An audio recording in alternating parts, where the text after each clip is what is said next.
il y avait vraiment des femmes, souvent c'est des femmes, je viens encore de femmes, et ça revient tellement, et ça revient depuis 10 mois que j'ai le privilège d'occuper cette fonction-là, des organismes communautaires. Il y en avait quand j'étais à la culture, mais c'était une autre, sous d'autres angles. Mais l'angle qui revient toujours, c'est sacrez-nous patience avec le projet, ça c'est vrai. Et aidez-nous plus à la mission et soyez plus équitables, j'en ai parlé tout à l'heure, entre les missions.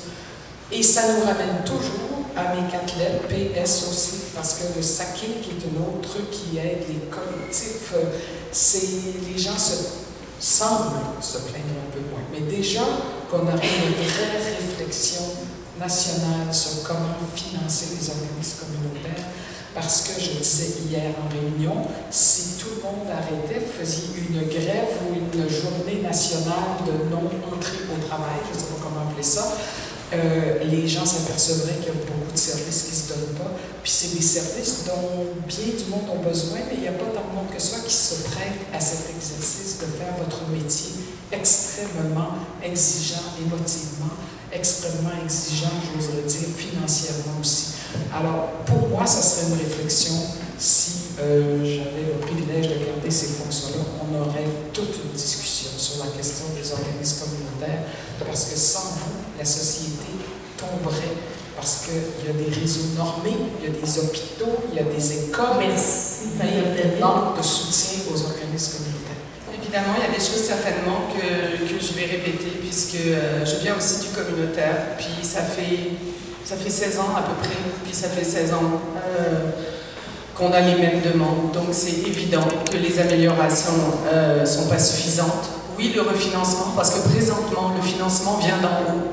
Donc on nous donne des projets pour obtenir des subventions, et bien souvent les organismes doivent sortir de leur mission pour aller chercher des montants dérisoires qui ne permettent pas de donner des services de première ligne. Les organismes communautaires sont les services de première ligne indispensables à la population. Je veux dire, il faut redémocratiser tout ce système-là. Et pour ça, il faut reconnaître les travailleuses et les travailleurs, effectivement, des services communautaires en faisant confiance à leur expertise et à leur connaissance du terrain. Ensuite, pour les modes de financement, il n'appartient pas seulement à la condition féminine de donner du financement, parce que les problèmes sont intersectionnels et on le voit dans nos analyses. Quand on parle des problèmes des femmes, on parle de mobilité, donc ça concerne les transports, on parle de la santé pourrait contribuer, on parle des logements, on parle d'éducation. Donc en fait, ce qui serait important, et d'où la reconnaissance d'une culture des viols, l'analyse différenciée selon les sexes, etc., qui est très importante, parce que en tenant compte de ces analyses dans nos politiques, chaque ministère aurait quelque chose de prévu pour ce qui concerne l'amélioration de la qualité de vie des femmes. Donc, le communautaire, ça me tient particulièrement à cœur, d'abord parce qu'il y a un tissu social extrêmement serré. Moi-même, dans ma circonscription de Marie-Victorin à Longueuil, il y a un très grand nombre d'organismes avec lesquels j'ai la chance de pouvoir collaborer au quotidien dans mon travail de députée, mais aussi parce qu'il m'a été donné de visiter des dizaines d'organismes à travers le Québec dans le cadre de la tournée Solidarité en action que nous avons tenue au Parti québécois, qui était l'initiative de notre chef Jean-François Lisée. Donc, on est allé directement sur le terrain, consulter un grand nombre d'organismes pour finalement déposer un rapport qui contient des recommandations et des engagements extrêmement concrets pour un futur gouvernement du Parti québécois. Donc, pour nous, c'est clair, on veut rehausser de 200 millions de dollars dans un premier mandat le financement de la mission de base, donc pas par projet, vraiment à la mission, que ce soit indexé, que ce soit un financement qui soit pluriannuel pour que vous soyez capable de voir dans l'avenir et non pas seulement ce qui va arriver l'année prochaine. Pour ça, nous, c'est extrêmement important. Revoir la façon de calculer l'indexation. Donc oui, pour le PSOC, parce qu'on sait que ça ne prend pas en considération l'ensemble de vos coûts, qu'on peut penser par exemple à l'augmentation du prix de l'essence, etc. On va s'asseoir, on va le revoir et on va aussi indexer l'ensemble des programmes.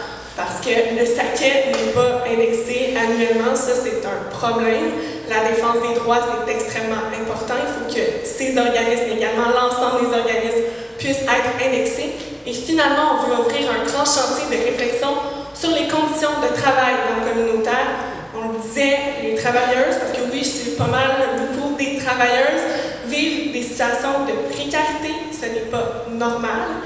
Il faut voir au niveau des conditions salariales, bien sûr, mais aussi pour l'accès à des régimes de retraite. Par exemple, on sait qu'il y a déjà des programmes qui commencent à être instaurés, il faut aller plus loin, il faut que tous les travailleurs et travailleuses communautaires y aient accès, ainsi que des programmes d'assurance collective pour pouvoir soutenir notre milieu communautaire.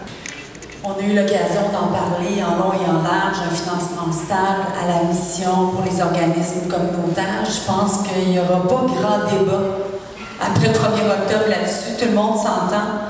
Dans notre coin, je vous ai parlé des grands efforts au niveau des logements sociaux. Il y a une des organisations où est-ce que le conseil d'administration est formé de 6 femmes. Si ce n'est pas une merveilleuse façon pour elles de développer des habiletés à l'emploi, c'est extraordinaire. Et elles apprennent entre elles à se soutenir, à se renforcer, à se valoriser. Je veux parler aussi d'une initiative que moi j'ai portée. Je suis chef d'une entreprise privée et j'ai mis en place, grâce à un concours du ministère de l'Économie, de l'Innovation et de l'Exportation, qui portait sur l'innovation sociale. J'ai gagné le concours, j'ai fondé un OBNL où on allait expérimenter le partage de travailleurs dans des communautés pour faire que lorsque une entreprise vit un cycle baissier, au lieu d'instantanément bencher ses travailleurs, il les offrirait en partage à d'autres organisations. J'en ai parlé à des organisations communautaires de mon comté, de ma région, et elles se disaient, ce sont des femmes à qui j'ai parlé, qu'elles étaient déjà en train de réfléchir à une telle solution. Ce serait une magnifique façon, ce serait l'assurance emploi 2.0, au lieu de tout de suite se retrouver sur le banc de l'assurance chômage, inactive, à se démoraliser, on se retrouve à être mis en partage avec d'autres organisations et c'est une façon de créer une rétention dynamique d'emploi en créant une continuité, une pérennité, en réduisant les dislocations.